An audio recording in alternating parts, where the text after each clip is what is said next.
সবজি সরবরাহ হয় খুলনা অঞ্চলের বিভিন্ন বাজারে। তবে ড্রেনেজ ব্যবস্থার অভাব, অপরিকল্পিতভাবে গড়ে ওঠা দোকানসহ নানা অব্যবস্থাপনায় ভোগান্তিতে আছেন সেখানকার ক্রেতা বিক্রেতারা।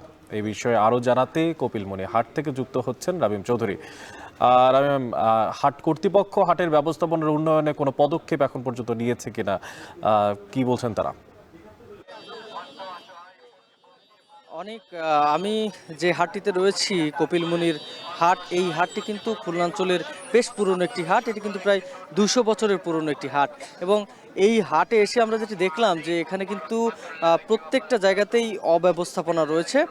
এই হাটের যে আ আ চান্দিনাগুলো রয়েছে প্রত্যেকটা চান্দিনাতে কিন্তু এখানকার ক্রেতা বিক্রেতাদের একটাই অভিযোগ যে এখানে কিন্তু ড্রেনেজ ব্যবস্থা একেবারেই খারাপ এবং যার ফলে কিন্তু এখানে বৃষ্টি হওয়ার সাথে সাথেই এখানে জলাবদ্ধতার সৃষ্টি হয় এবং এখানের যে হাটটি রয়েছে প্রতি সপ্তাহে ২ বার করে এই হাট বসে। এই হাটে কিন্তু একেবারেই জরাজীর্ণ অবস্থা হয়ে যায় এবং এখানে বৃষ্টি হলেই টোটালি হাট বসা বন্ধ হয়ে যায় এমন একটি অবস্থা।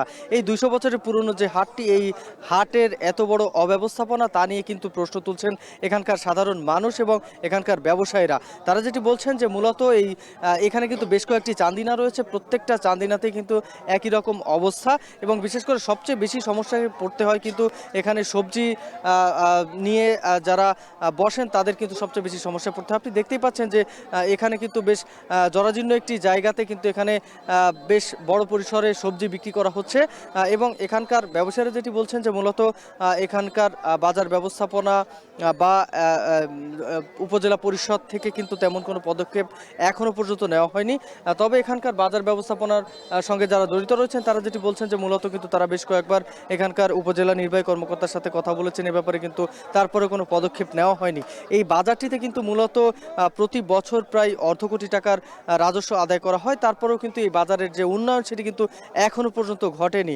এখানে কিন্তু ব্যবসায়ীরা যেটি বলছেন যে মূলত এখানে বৃষ্টির সময় কিন্তু সবচেয়ে বেশি সমস্যা হয় এবং এই বাজারটি একেবারে বন্ধের পথে চলে যায়। এত বড় একটি বাজার এবং এই বাজার থেকে কিন্তু সবজি সহ বিভিন্ন রকম জিনিস কিন্তু এই বাজারটি থেকে দক্ষিণাঞ্চল সহ এই খুলনাঞ্চলের প্রায় ৬ থেকে ৭টি জেলাতে কিন্তু এই বাজার থেকে বিভিন্ন রকম পণ্য সরবরাহ করা হয়। এর পাশাপাশি সুন্দরবনের কোলঘেঁষা যে জেলাগুলো রয়েছে বা উপজেলাগুলো রয়েছে সেখানকার সাধারণ মানুষ কিন্তু এই বাজারই ব্যবহার করে থাকে এবং এটি কিন্তু দক্ষিণাঞ্চলের বেশ পুরনো একটি বাজার এবং ঐতিহ্যবাহী একটি বাজার। তাই এখানকার মানুষ চায় যে এই বাজারটির উন্নয়ন হোক এবং সংশ্লিষ্ট যারা কর্তৃপক্ষ আছে তারা যেন এই বাজারের দিকে নজর দেয়। তো সব মিলিয়ে অনেকেই ছিল আমার কাছে কপিলমুনি বাজার থেকে সবশেষ খবর।